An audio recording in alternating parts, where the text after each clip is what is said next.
The High Court of Yevon is now in session. The sacred officers of this court seek nothing but absolute truth in Yevon's name. To those on trial, believe in Yevon and speak only the truth. Maester Kelk Ronso. Summoner Yuna.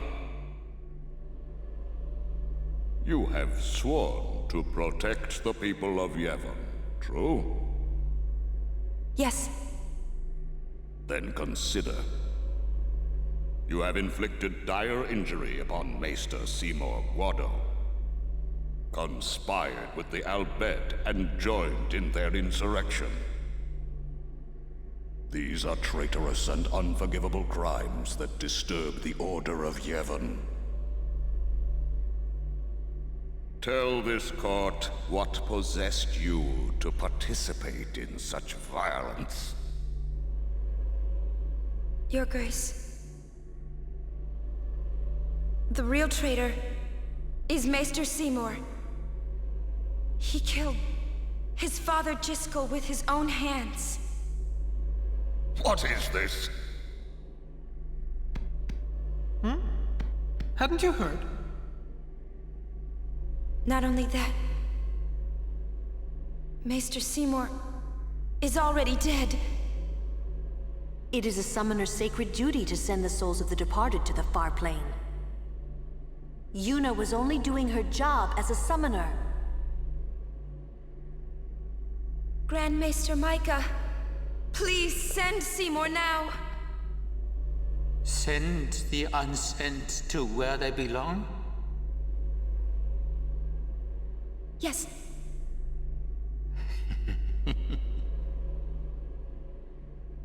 Maester? Send the dead,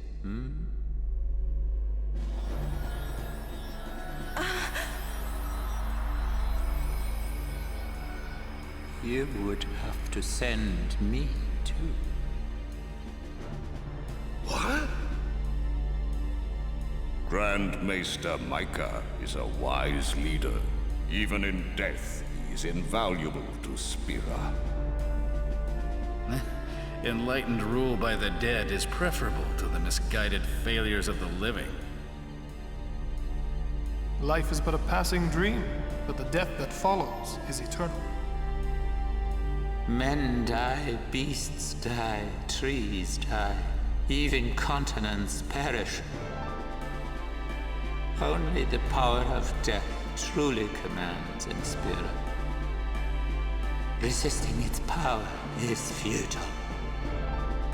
But what of sin?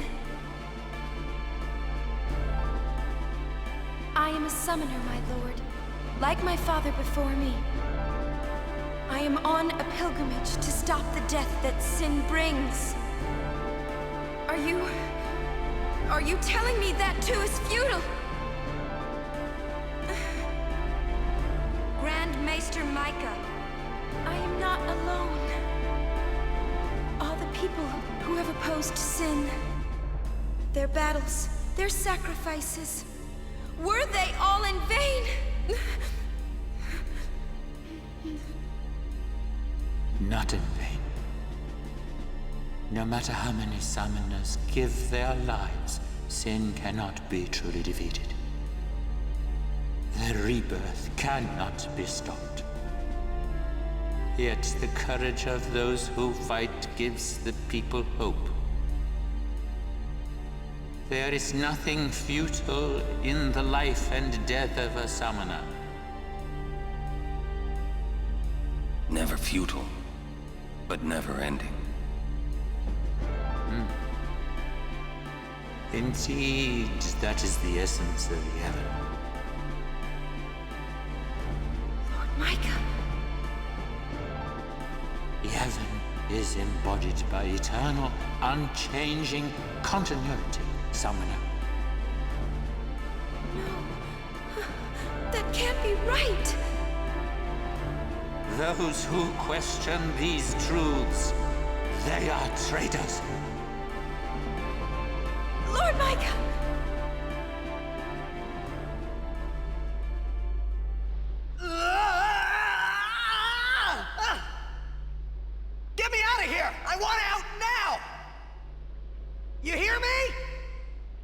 You waste your breath.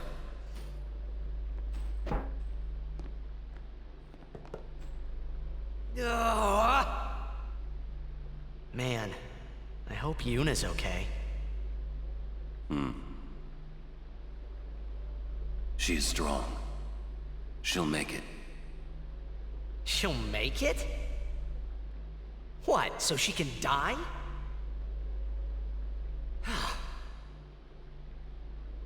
Why is it everything in Spira seems to revolve around people dying? The spiral of death. Huh? Summoners challenge the bringer of death, sin, and die doing so. Guardians give their lives to protect their summoner. The Faith are the souls of the dead. Even the maesters of Yevon are unsent. Spira is full of death. Only sin is reborn, and then only to bring more death. It is a cycle of death, spiraling endlessly.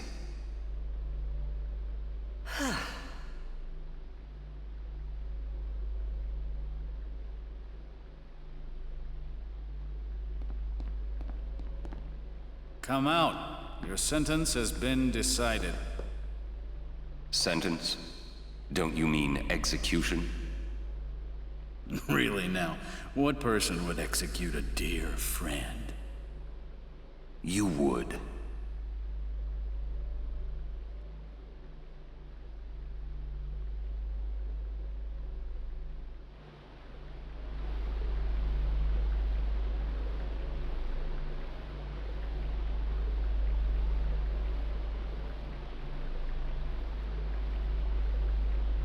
Looks like you're next.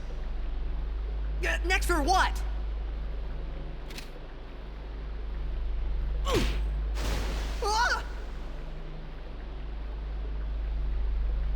Get going. Where's everybody else? Floating down there somewhere, maybe?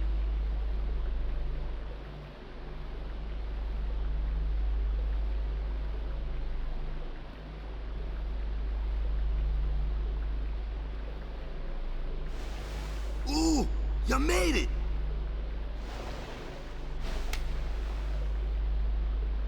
What's our sentence? Think they expect us to give up and die down here. Oh, well, that's a lame way to kill someone. Where's Uni? I don't know. Wonder if we should wait for her. Let's wait at the exit. If there is an exit.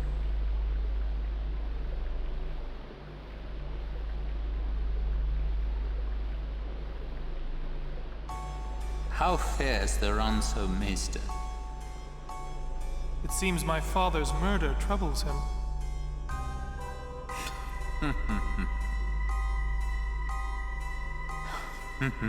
Ever the Ronso. Hard-headed, hardly useful. However, the summoner Yuna, daughter to High Summoner Braska, she may be of some use to us alive. She has disturbed the order of Yevon. She cannot be allowed to live. I understand. Let it go, Seymour. No one thrown into the Via Purifico has ever survived. Yet there is always a small chance that they might. Place guards at the exit. Kill any who emerge. Sir, leave that to me. First your father, now your bride. Allow me to do this because she is my bride. Wait, I will go too. You do not trust me? Would you trust a man who murdered his father? Very well. As you wish.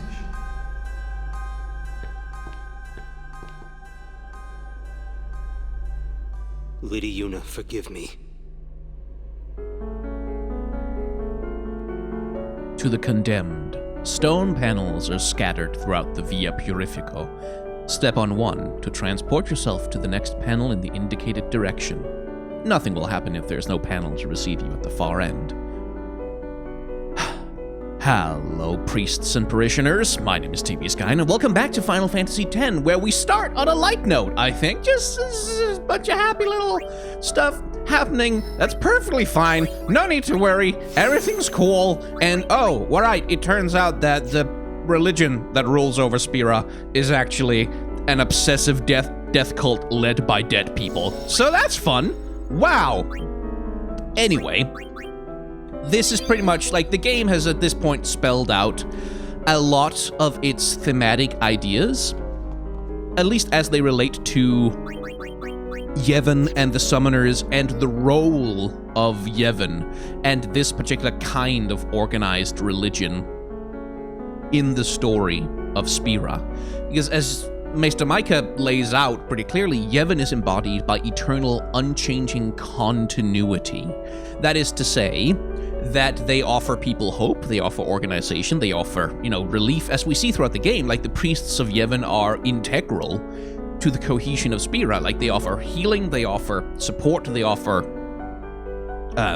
grief counseling, essentially. Like, they offer a lot of social services, but Yevon is also not interested in ever changing. Like, the religion of Yevon is like, well, sin is inevitable, everyone's gonna die, we can't do anything to stop it, so let's just make the best of it. Like, I guess, okay, we'll keep sending the summoners to die, because that makes people not, surrender to complete despair and misery.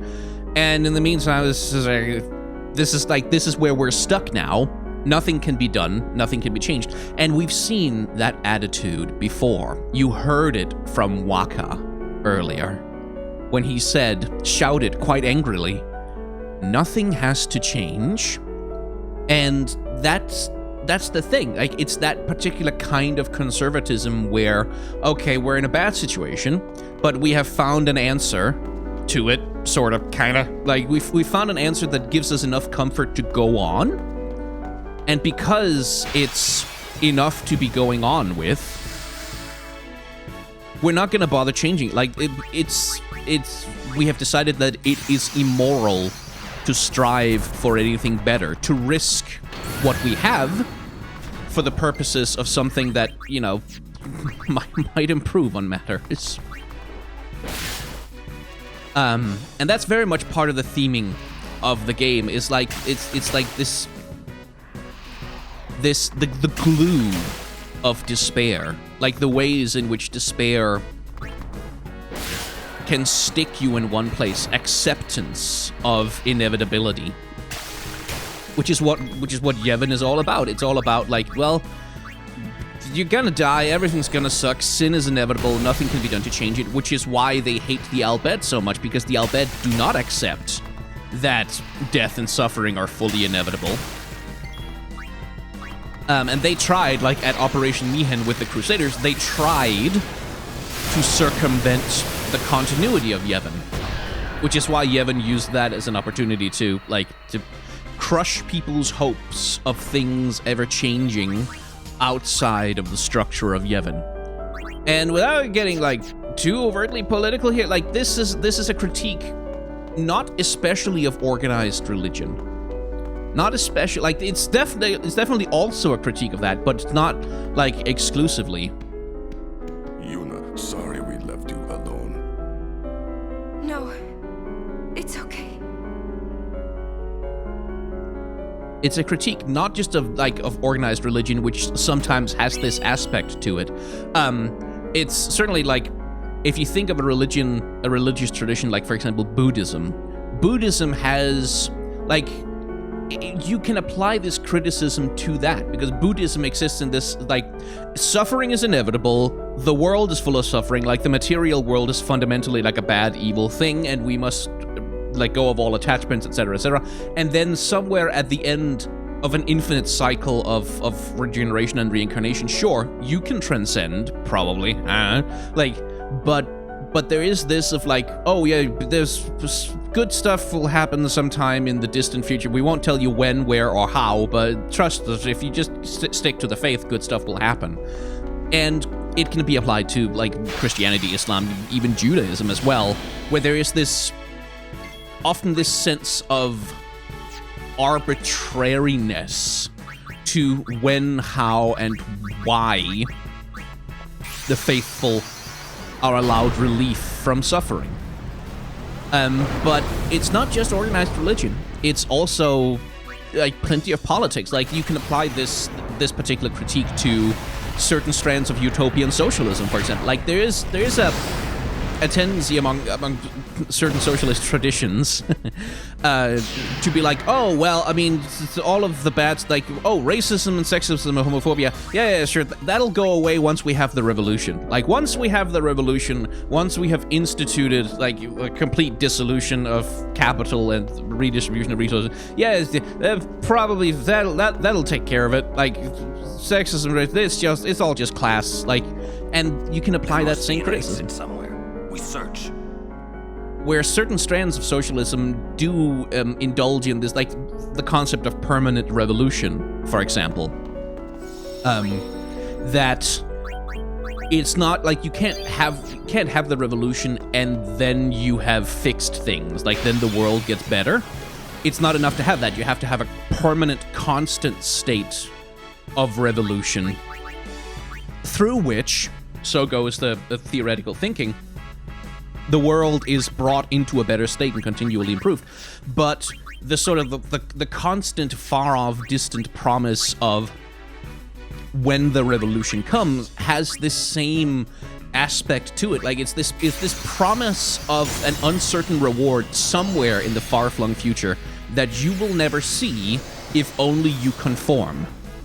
Please help us. Which is not to say, like, may know if you follow me that I'm a little bit of a leftist myself, so it's not as though that I don't believe that a better world is possible through revolution, but rather that, like, you have to accept that criticism is possible. But the thing that personally I think the game is most critical of is conservatism as an idea, like just conservatism essentially. Because conservatism is very much mired in this particular ethos of continuity, that tomorrow must be much the same as today, and that's the goal of politics, is to make sure that things do not change, and if they absolutely have to change, they must change as slowly and gradually as possible, preferably while not causing any inconvenience whatsoever to those people who already hold power. And that's, to me, that's the thing that Final Fantasy X is most explicitly criticizing, is the conservative mindset. The mindset that says that nothing has to change. Nothing, like, things don't have to get better. Things just have to stay the exact amount of good that they already are. Farewell.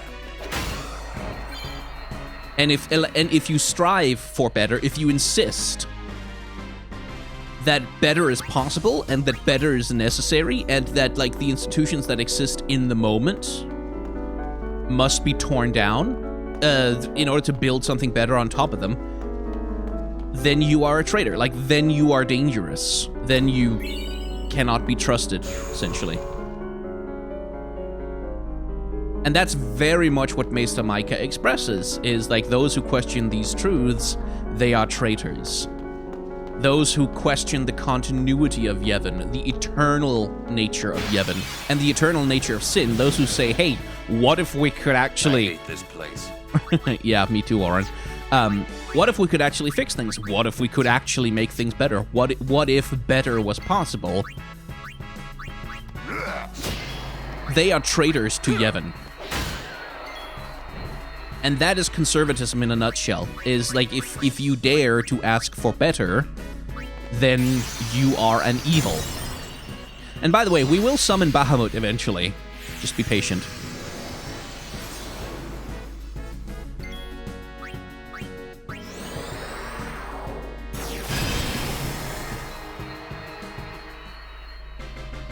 Shiva's so cool. It's the best Shiva. It's the best one. In all of the games, this one is the best one. I love the giant braids. They're so cool. Oh, no, that's the wrong direction.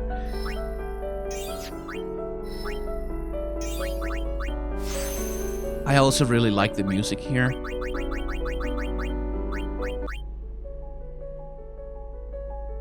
And I kind of don't like the arranged version. Like, it's good.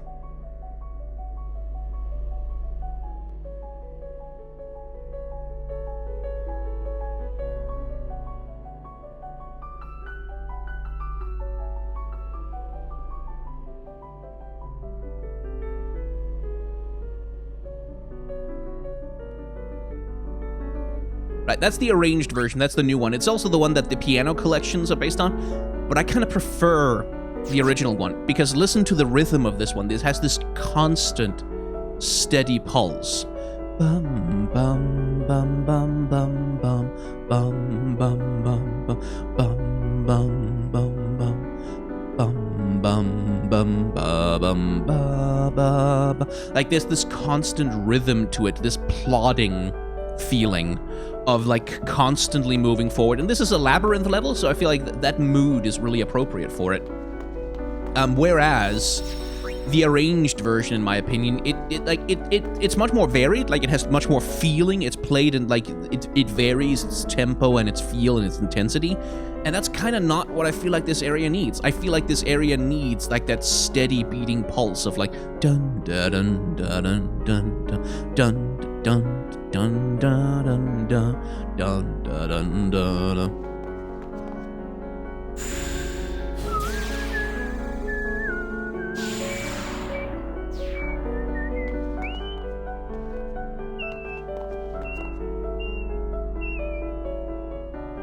Right, so we need to activate this panel.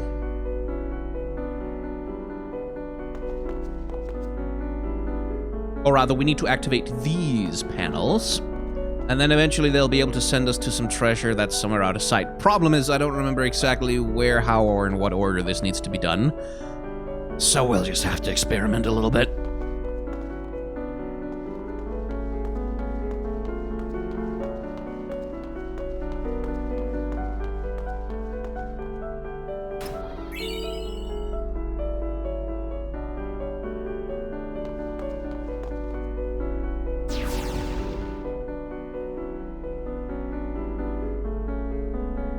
There we go.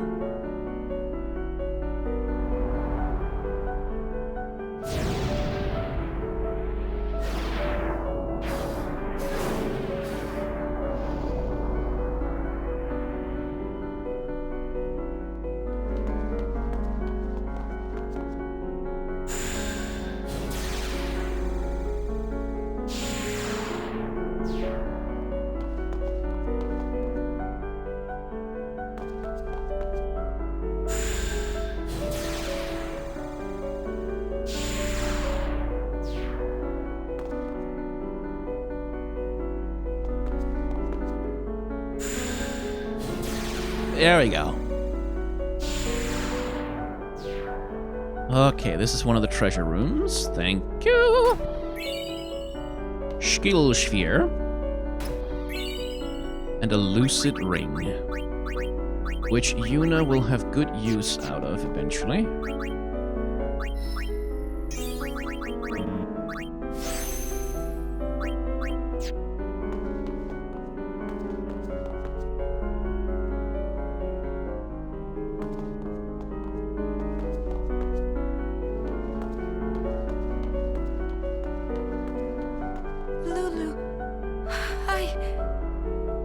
It's okay, I know.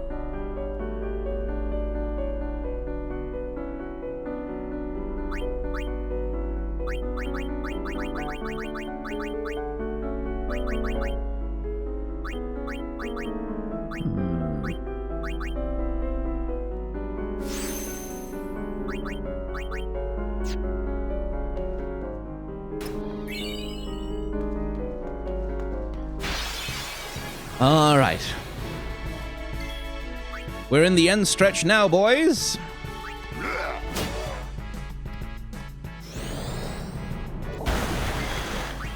Farewell.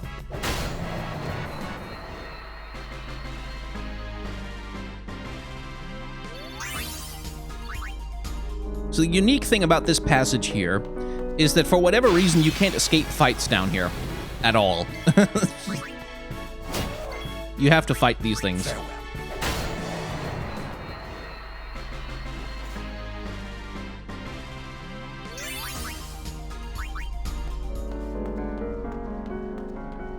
And I believe they're set encounters. Like, I believe they're just like you're just gonna run into these guys for reasons.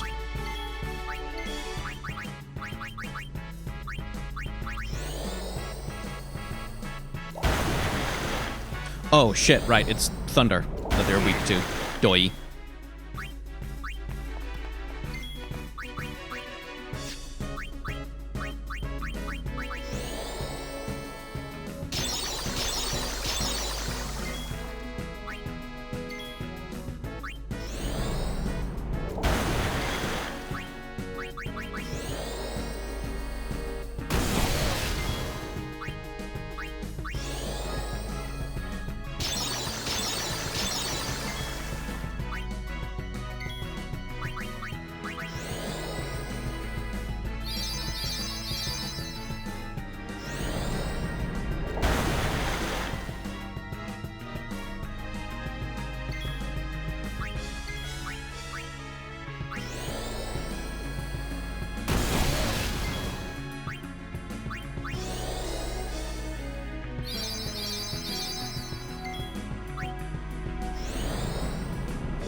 Lady Yuna, so it is you. Why are you here? We rode the airship to the Calm Lands, then came to Bevel. Maester Kinnock summoned us then, ordered us to deal with the traitors. You will fight us? The Temple's orders are law. Even if you are Lord Braska's flesh and blood. You're a traitor. His guardians, I don't see them. Maroda and Passe are not here. I will do this unhappy deed myself. Forgive me, Lady Yuna. Good luck with that, asshole.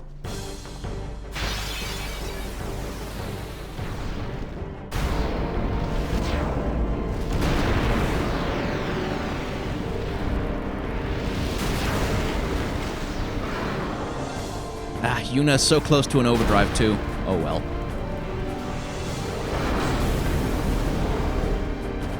Your aeons against mine.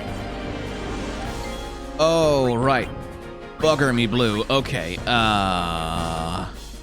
See, the mechanic that happens, in these Aeon fights is that your opponent's Aeons inherit your Aeon's overdrive gauge.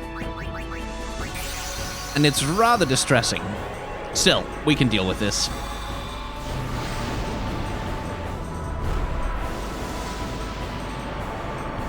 We have some extra help now.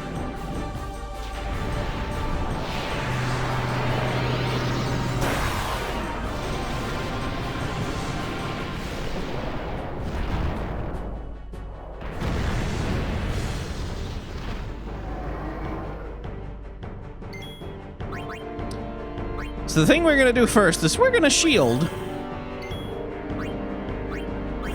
Because he's about to do Hellfire. Like fire, hellfire, this fire in my skin. This burning desire is turning me to sin.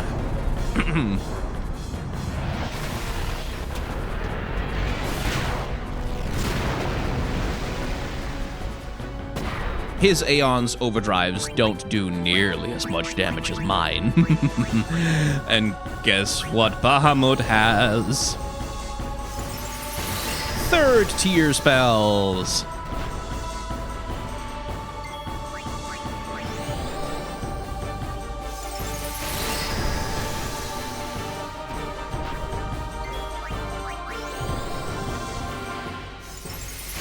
There we go.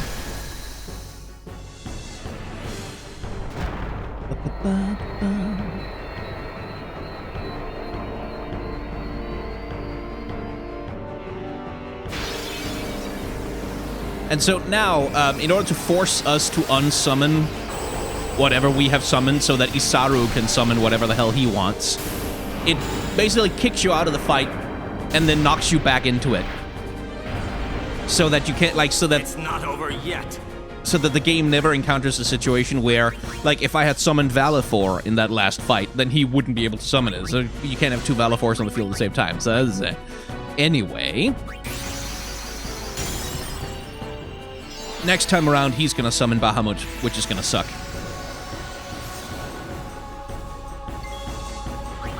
Still, we can deal with that.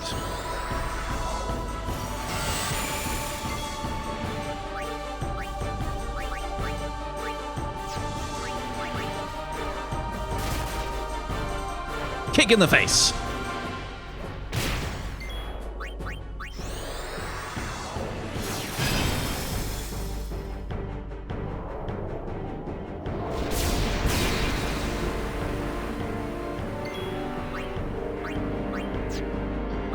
Let's try a boost. Let's see if we can get to overdrive before Valifor does. That would be good.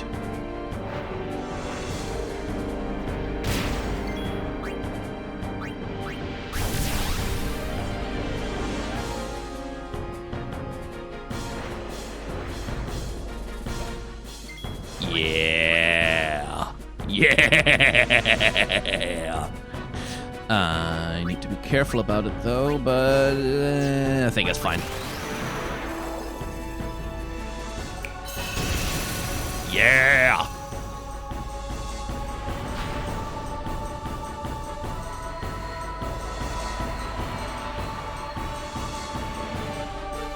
Anyway, now he summons Bahamut, and we have to deal with it.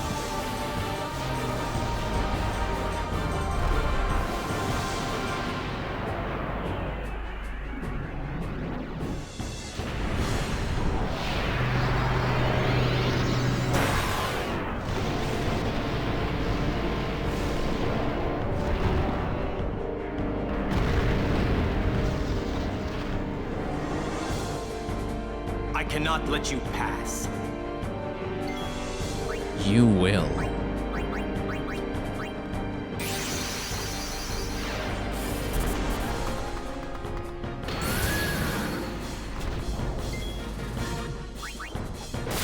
So, Bahamut does countdown, which means we have 5 turns to kick his ass.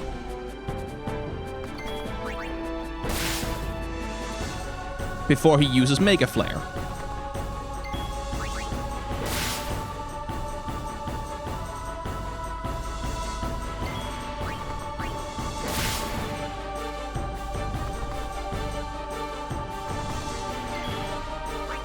Which we're gonna shield and hopefully survive, but if we don't, I just summon another Aeon. Like, it's very hard to lose this fight. Like, the only real threat that Isaru has is Bahamut, and the only real threat Bahamut has is that it uses Mega Flare. But the most that'll do is take out 1 or 2 of your Aeons. Especially if you forget to shield, which I don't.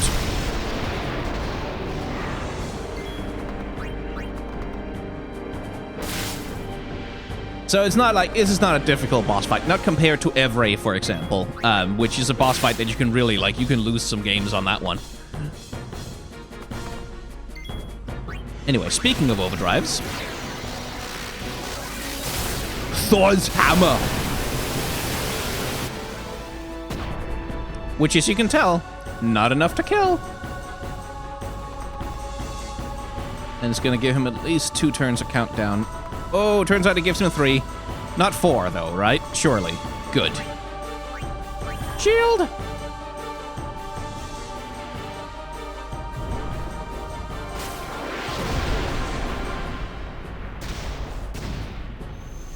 Guess we're taking 2 Mega Flares.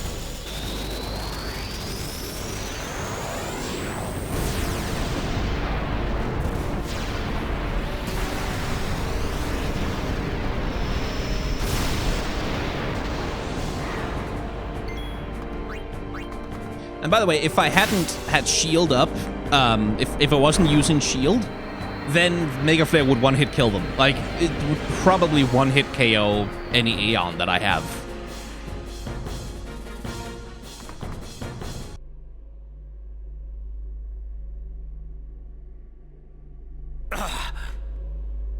Stay away.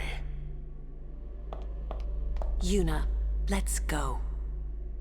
There's a way to the surface up ahead.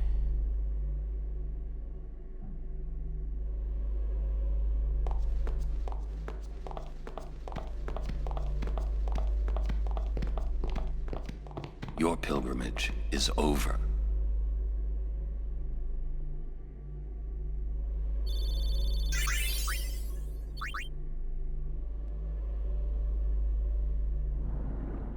Anyway, let's see. Right, the treasure chest is a shop. For some reason, they couldn't find any other way to make sure that you'd be able to buy stuff, I guess. Now I have enough of everything, right? Yeah.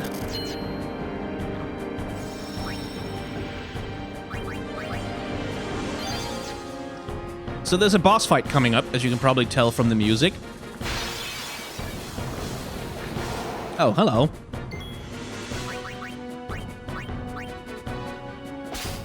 Those guys are annoying. Anything you do to them, anything at all, they begin charging.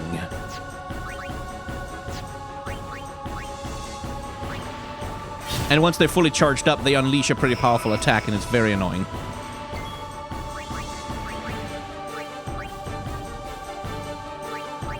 Let me see if I can get the sleep on it.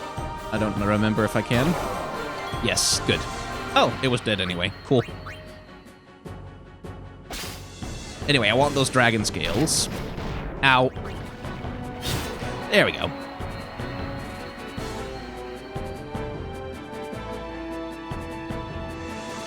Obviously, that's not the boss fight.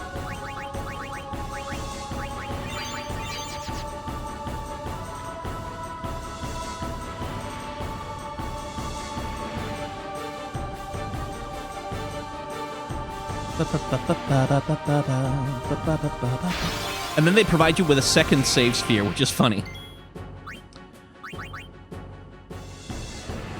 Steal, please. Tidus, you steal too. Get me those dragon scales.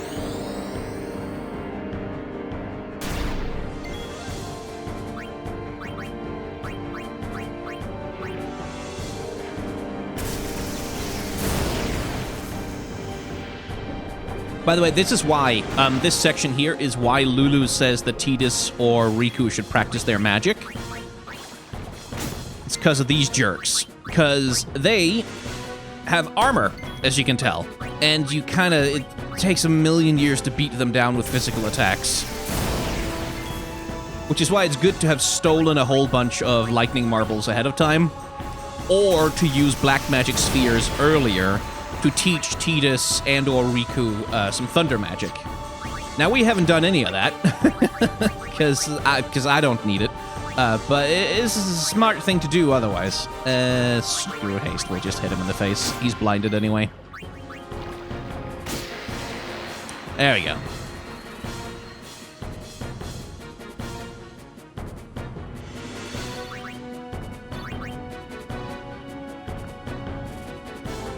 Ba, ba, ba, ba, ba. And by the way, the reason why Wakka isn't supposed to learn, like, Lulu doesn't say that Wakka should learn magic, is because Wakka has a terrible magic stat. Anyway, say hello to the boss fight.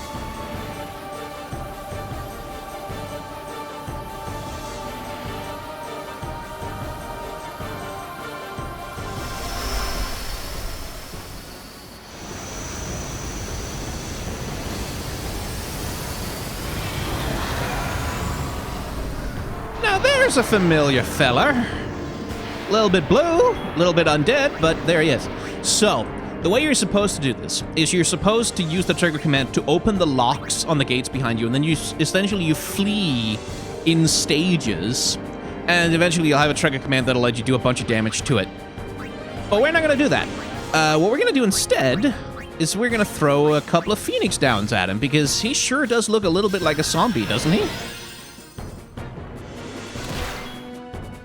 Now, the reason why you want to flee is because every Altana here, who's the undead form of the boss we fought when we were flying in the airship, has the ability to petrify you. And when you get petrified in the water, you die. Like, you can't unpetrify yourself with a thing.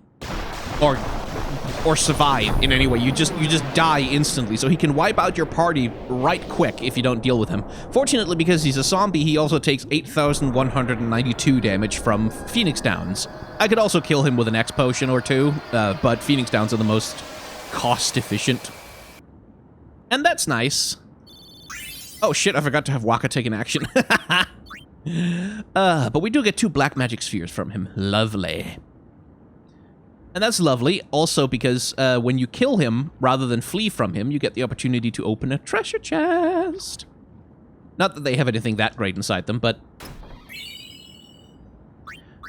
it's nice to have. And for Waka, we get the Rematch, which has Evade and Counter on it, which is a fairly powerful ability, because it allows Waka to dodge all physical attacks. All of them. Every single normal physical attack from an enemy will now miss him, and then he will counter them in the face. Which is quite nice.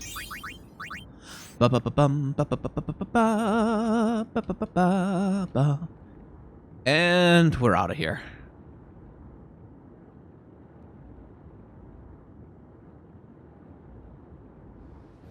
Yuni!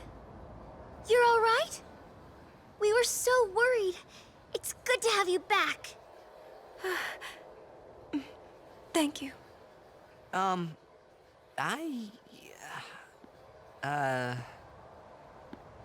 Save it for later, Titus.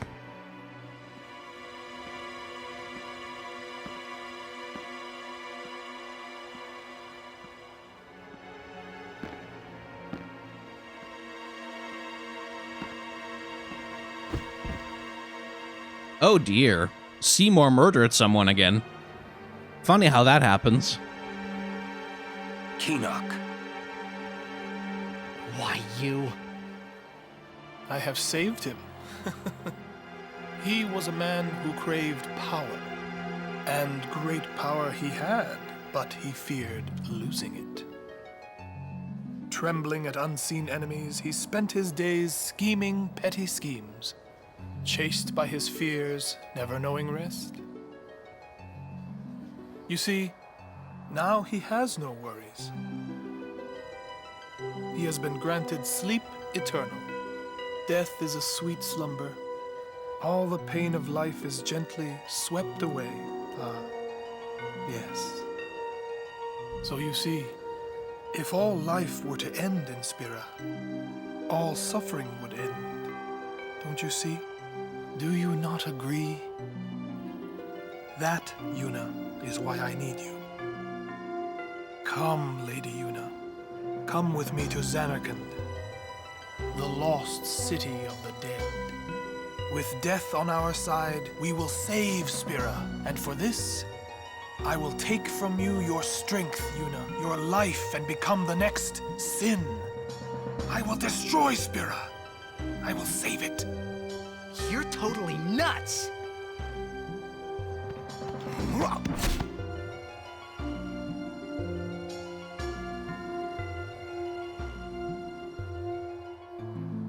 Unpleasant. Very well. I will give you your death. You seem to want it so.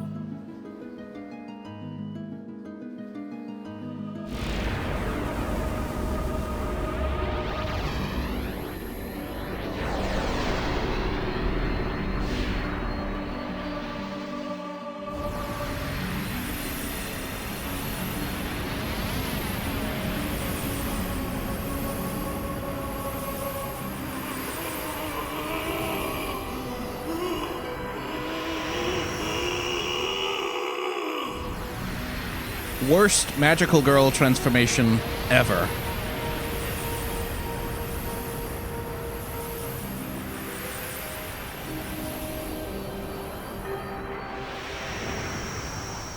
Run! Protect Yuna! Go! No way! I'm fighting! I said go!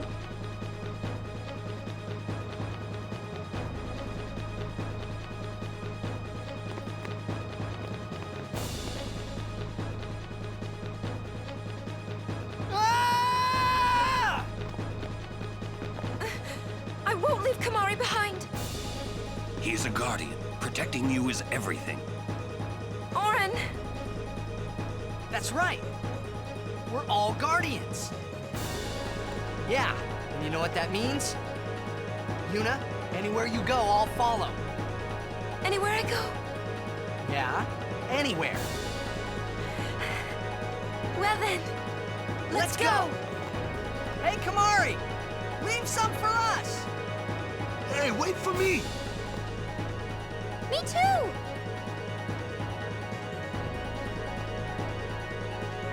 I'll go too.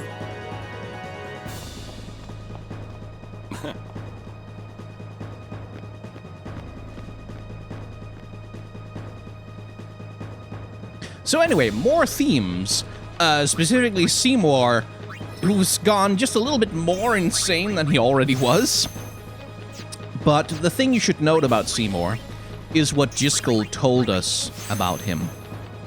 Because Jiskel was not wise enough, Seymour suffered and became twisted. And that's very much his story, is that his experience of life, pretty much from the moment he was born, has been one of suffering, and nothing but suffering. So for him, like, the thing that he says is like, all the pain of life is just swept away.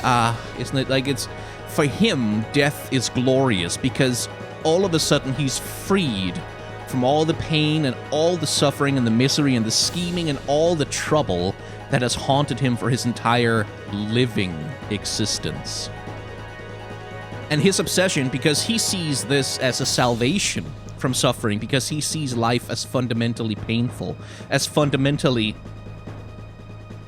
unpleasant, as fundamentally suffering, which, again, going back to our discussion earlier of Buddhism, he sees life fundamentally as a cycle of infinite, endless suffering, so the only release that he sees from that, the only way he sees to improve the world is to kill everyone. Because death to him is preferable to suffering. He's also an egomaniac. Like, he's a complete egotist. He's a complete narcissist. And so the rules that he applies to everybody else, that, death is a sweet release, and then you don't have to think about anything, you can just sleep and rest forever, doesn't apply to him. He's not gonna rest forever. No, he's gonna stay undead, alive-ish. He's gonna stick around and keep doing stuff and keep being active in the world, because different rules apply to him. He doesn't have to go gently into that good night, and that's his villainy, is that he comes to this conclusion that death is a sweet release, and then he's like, that means I should kill everyone else, rather than, like, coming to the conclusion that he wants to end his own life, for example. He applies it to everyone else. You're quite popular these days, eh? Anything you want, I've got it.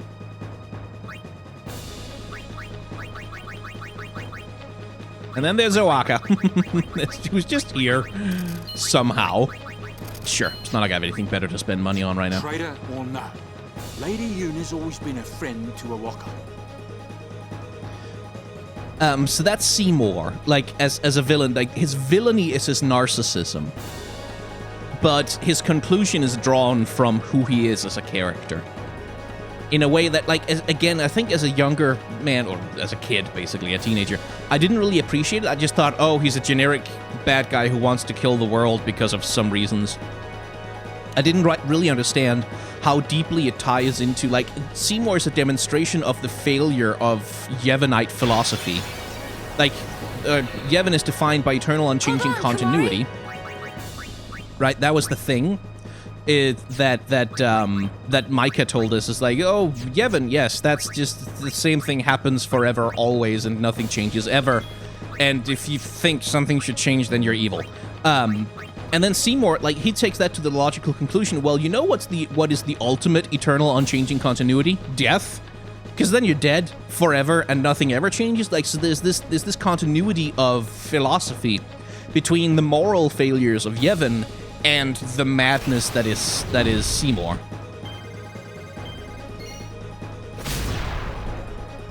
Bye.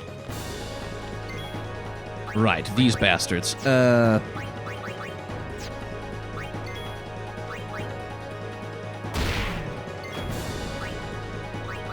the thing about the enemies here on the high bridge is that they give really, really good experience. Like, crazy good.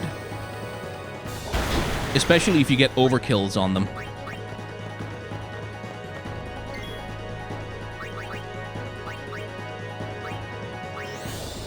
Hey, you! Take me on! Damn. But they also hurt a lot. A lot.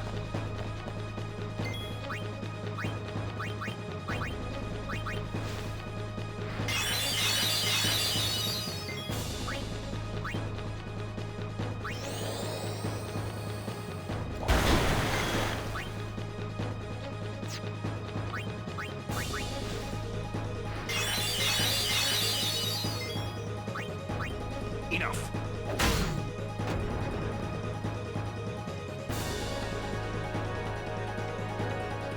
But yeah, pretty good experience. In fact, one fight with these guys where you get overkills gives you as much AP as that fight with every Altana. So in case you're low on levels, this is an absolutely excellent spot to grind. Fortunately, we're not. So we won't have to take advantage. Let's just go kick Seymour's ass. So here comes another boss fight that can be hard. I think my levels are okay. Like, I don't think I'm missing anything I need to beat him.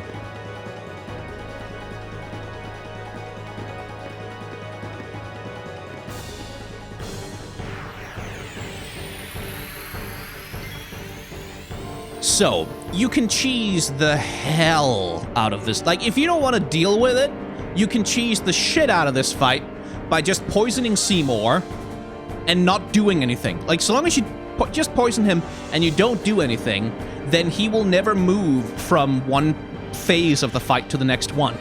Or maybe they fixed that in the PC version, but it certainly used to be true, that if you just poison him and he just like, that's it, no worries, then he'll never move to phase 2 of his fight, and he'll only ever use relatively low power spells. So you just like heal and don't attack him ever, and you're fine. Let's see, Null Frost, I think.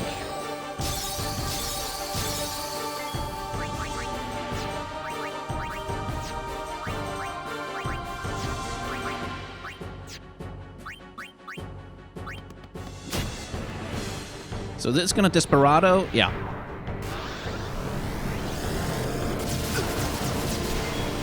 Okay, that is annoying.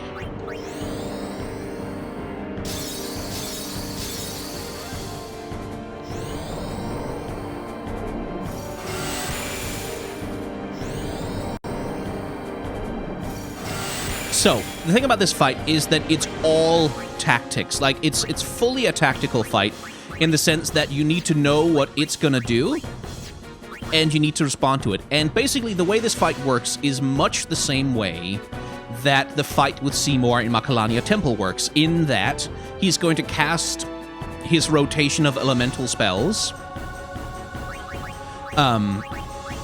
bit by bit.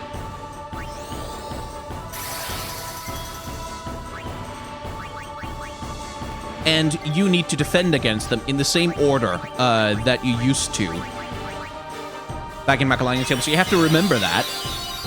And that means Yuna is absolutely crucial. And the next one's going to be Shock, I think.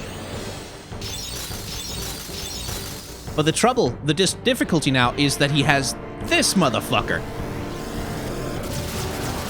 And that attack right there, Desperado, dispels all beneficial effects on your characters, which makes it difficult. You kind of have to time Yuna so that she gets to cast the elemental immunity spell right at the right moment. Otherwise, you take kind of heavy damage. Like, not the most heavy possible damage, but you take kind of heavy damage from Seymour.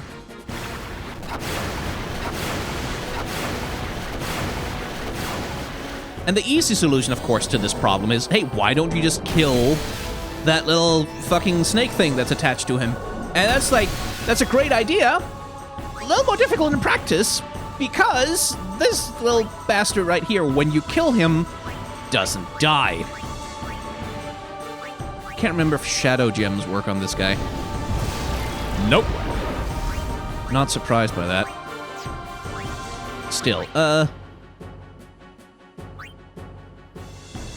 It is good to see you again, Lady Yuna, but you don't seem pleased. I'll only be pleased when you're gone to the far plane. Ooh, burn. Okay. It's gonna Desperado. Nope, water. Good. Because that sucks, but I can deal with it. So, like, if Desperado is triggered by something. It's useful. It's triggered by some combination of, like, if you have enough buffs on your team, it will trigger and hit you with Desperado. Aftershock comes... Is it tied or is it fire? I think it's tied.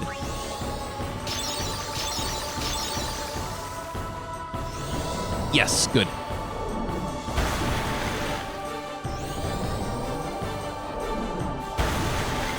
And since Desperado hasn't been triggered yet, and so, unlike the Macalania fight, you can't just keep refreshing these stats over and over again, because Mortibody will just cancel them out for you, which is extremely annoying. But after Tide comes, let's try and see if we can set Blaze without getting it cancelled out. Oh, Oren, by the way. Although he was not the man I once knew, Keenock was still my friend, Seymour. You will pay for his death! Oren is pissed. And he's gonna do a lot of damage now. Like a lot. Anyway, speaking of a lot of damage, let's grand summon someone powerful. We get one turn with Bahamut. And then Seymour is going to completely obliterate him from the field.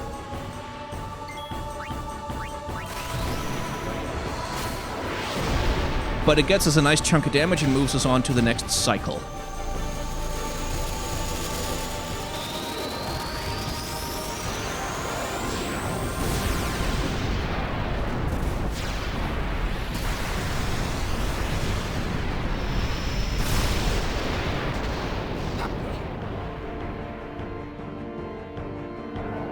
So, Mortibody, when it reaches 0 health, it will absorb...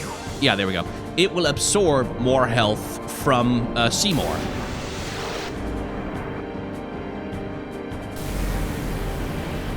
And that's one way to, like, you can inflict a bunch of damage on Mortibody, and then it will inflict, like, another 4,000 damage on top of whatever you caused on Seymour himself. So that's a nice way to get an extra chunk of change in. So, you too seek freedom from this painful life? You talk too much, Seymour. Uh-oh. Okay, good. Yuna, if you would like to swap out for... I think... who else has dialogue with him? I think Waka, maybe? No, Waka has given up. He's not gonna... still, I need everybody to have a turn, at least.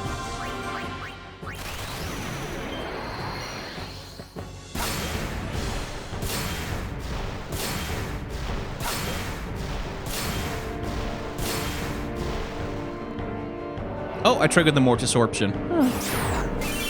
But as you can see, the returns on Mortisorption go down as time passes. Yeah, break.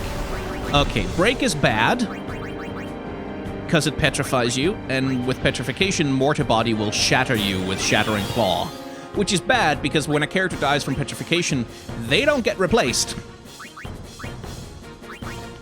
Okay, let's see.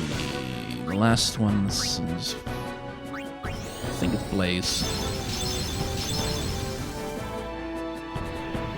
Oh, god damn it! Jerk.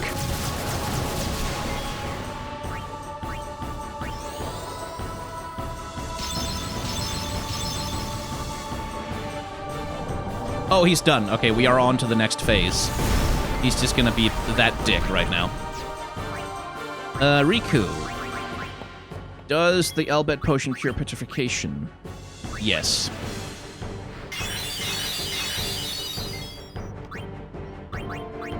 Now, Kimari, come here. Hit Seymour, take your turn.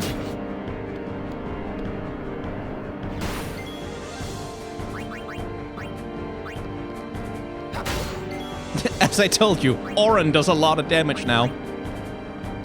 Lulu, take your turn. Oh boy. Ow.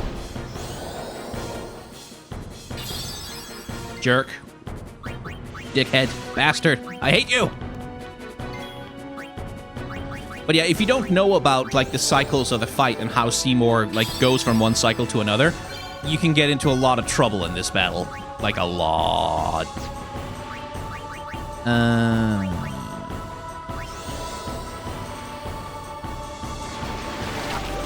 Get poisoned. And then we'll finish him off by letting Orin hit him in the face.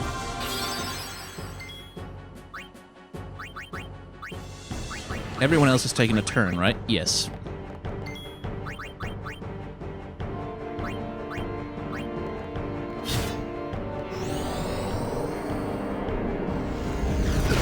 Oh, that's a KO.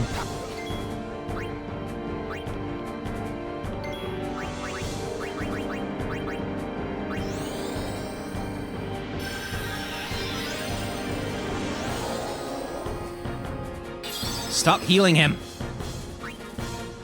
Anyway, that's the end of that. Orin's strength boost is so overpowered in this fight. Like, he does so much damage. It's so funny.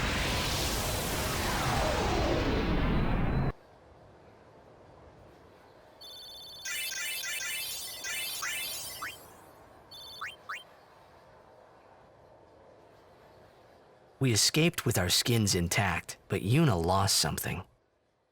I could already tell her faith was shaken.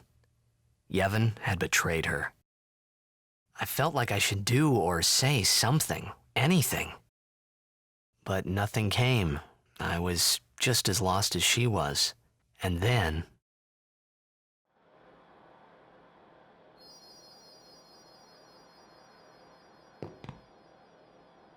Well? We're all clear. We will have to avoid Bevel in the future. Yuna? Said she wanted to be alone. Of course.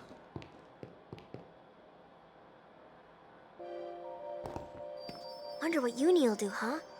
Think she'll quit her pilgrimage? That's what you want, right? Well... if Yuni really wants to keep going, then... I guess I shouldn't stop her, you know? That's what I think, anyway. I disagree. You should stop her. It's a bad thing. I wonder if there's a way to perform the final summoning and not die.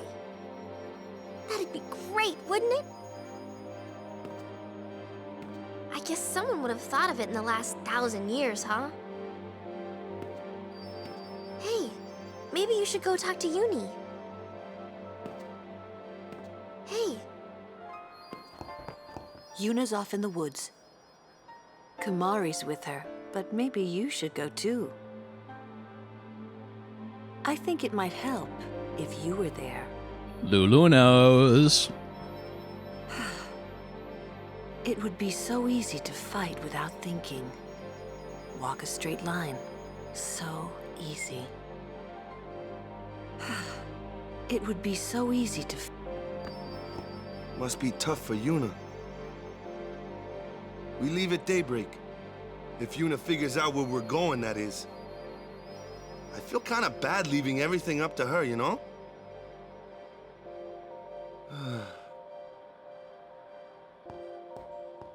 Maybe you should talk to her. I am tired. I am... Yeah, go away. I mean, save Sphere. God damn it, Waka.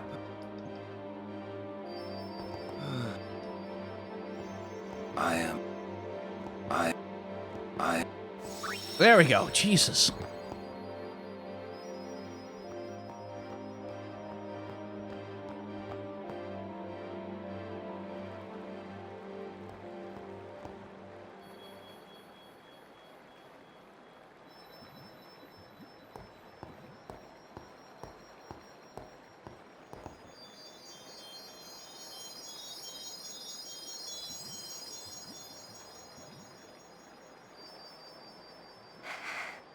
I always thought that this would be easier somehow. I thought that everyone would help me, with all my friends together beside me. I've been trying so hard.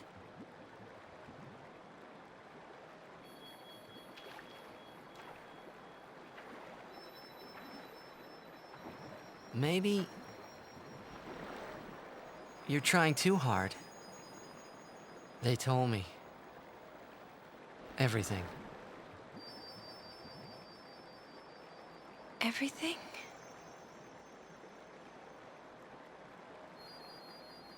Well, so then, you know. Yeah.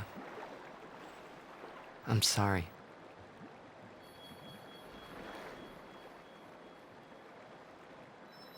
It's just, you know, all those things I said. Like, let's go get Sin, or about Xanarkand. I didn't know what would happen to you, Yuna. I guess... I hope it didn't make you sad. Forgive me. I wasn't sad. I was happy.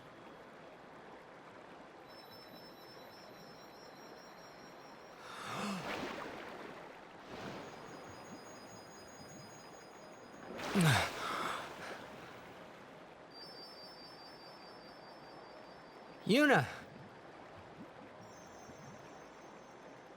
Just don't do it. The pilgrimage? Yeah. That's right. Forget all about Sin. About being a summoner. Forget all of that. You know, live a normal life. Come on now, Yuna, what do you say?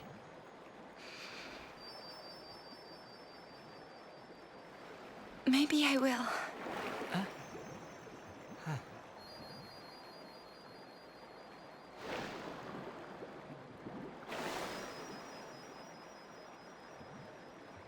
Wouldn't everyone be surprised? Yeah. Except Riku. She'd be with you. Lulu and Waka wouldn't hold out long. Kamari would say yes, too, I know. But Sir Orin... I'll make him understand, Yuna. It's the least I can do for you. No, I should tell him. He deserves it.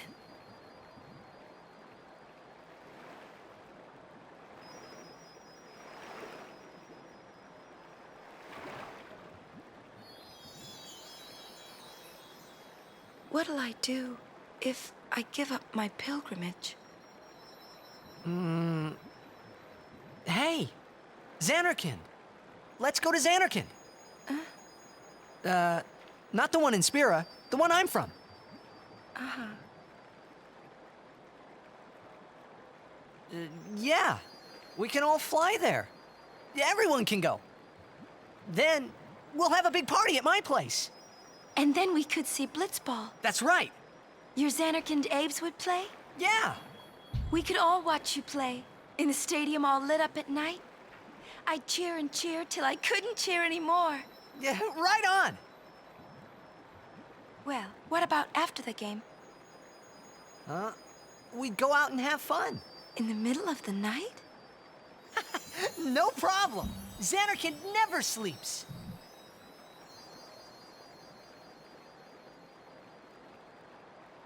Let's go to the sea. Before the sunrise.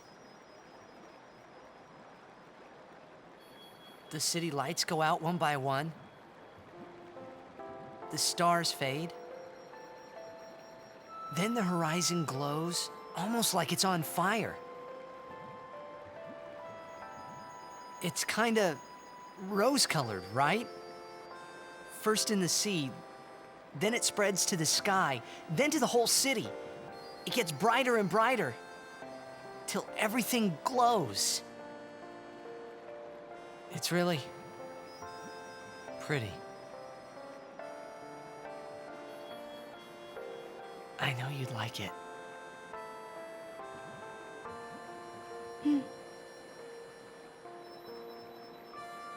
I'd like to see it.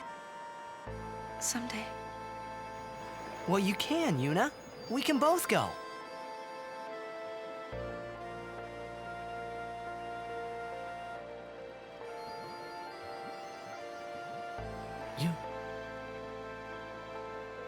I can't.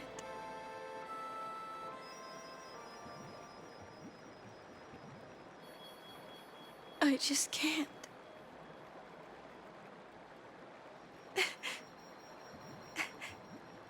I can't go.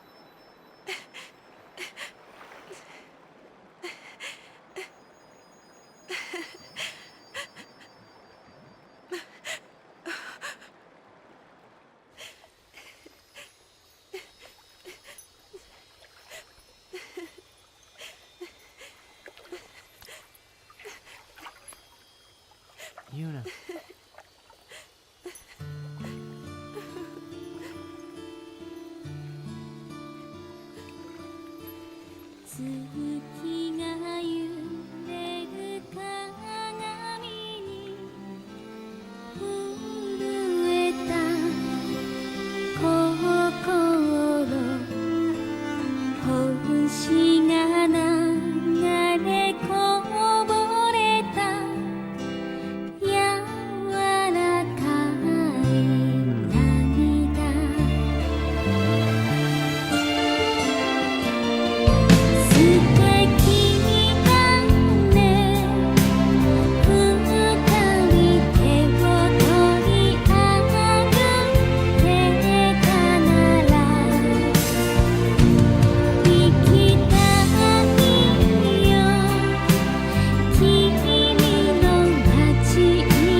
It's definitely got to get copyright claimed.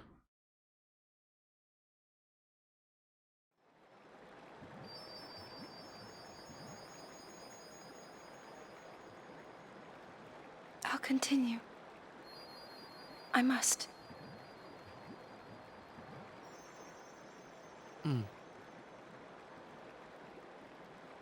If I give up now, I could do anything I wanted to.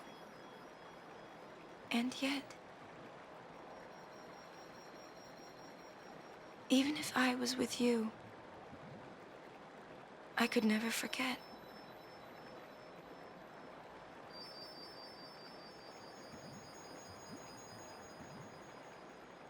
I'll go with you.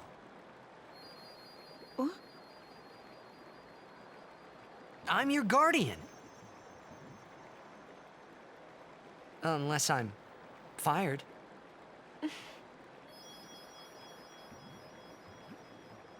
Stay with me. Until the end. Please. Not until the end. Always.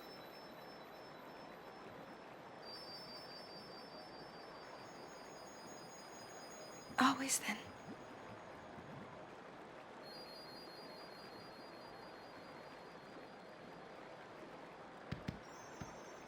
Maybe you should head back to camp first. Roger.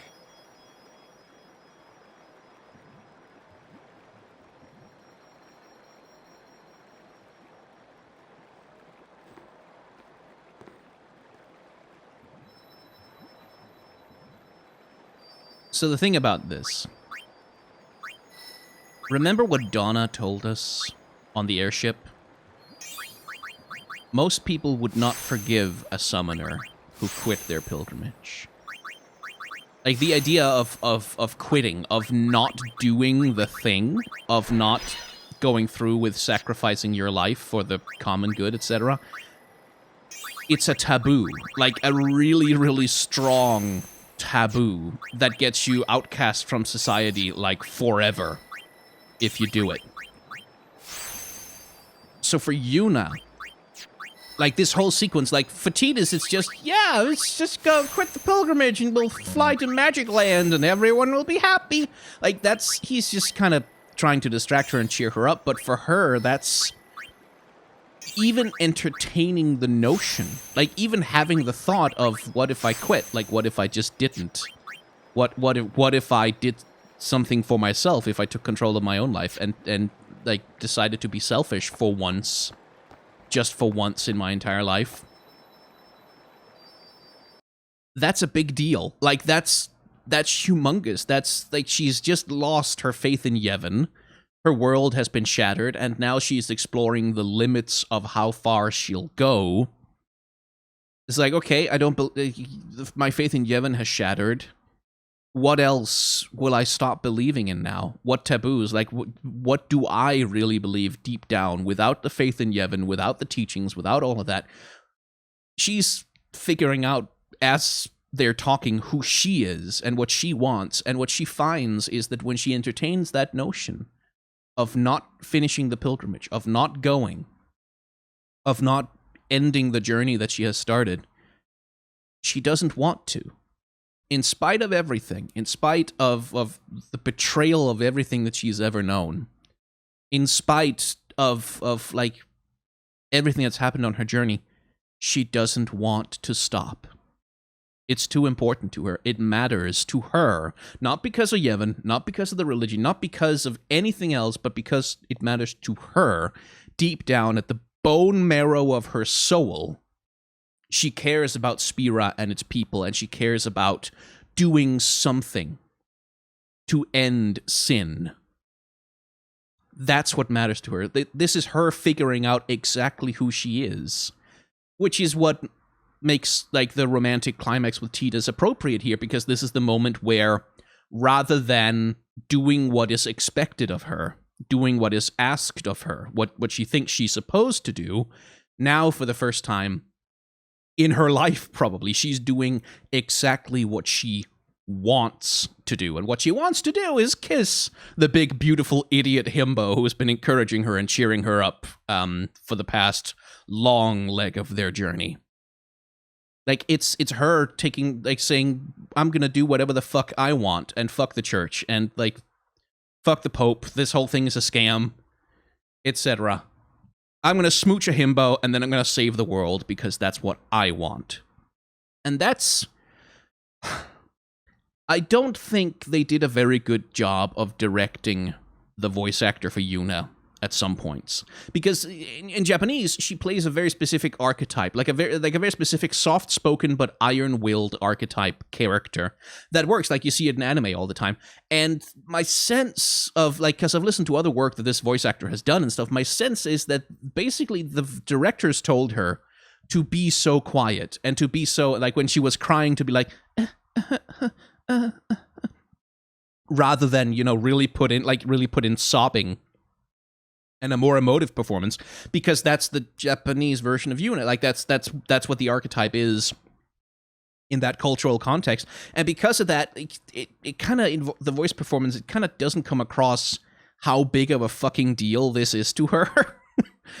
Which is a bit of a pity, but that's the way it happened. Like, Square Enix in the early days of their voice acting, they weren't they weren't that great at directing actors, at least in my opinion. Still, Final Fantasy X came out pretty well, regardless.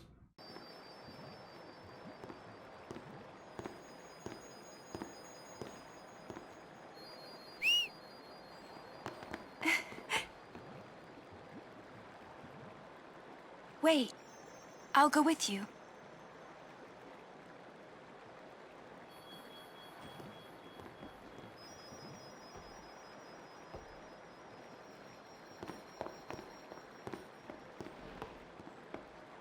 See what I mean? Because at first, Yuna's like, well, maybe you should go back first. Because if we come back together, then everybody is gonna know that we were swimming in the water and making out. But then it's like, no, wait, you know what? Actually, fuck that. We're gonna go back together. I'm gonna hold his hand, and I'm gonna walk back with my boyfriend, because I'm doing what I want now. Like, she's following what she wants now. And that's a big deal. Like, that's good characterization, I think.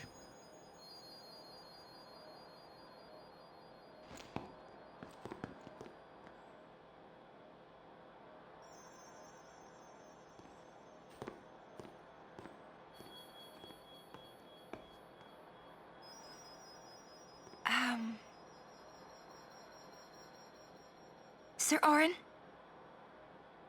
Waka? Lulu? Kamari? Riku? Everyone, we leave at dawn. And... I'm sorry for putting you through all this. And, Enough. You need your rest. Yes. Good night.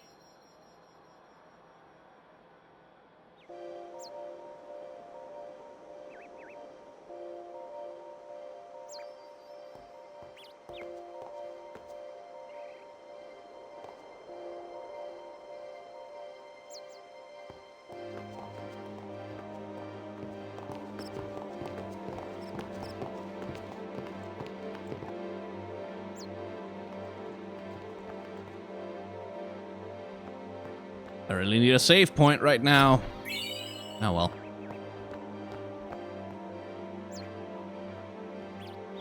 Hey, did you hear? They're saying there was a riot in Bevelle. Indeed. I haven't heard anything about that. I wouldn't know what you're talking about.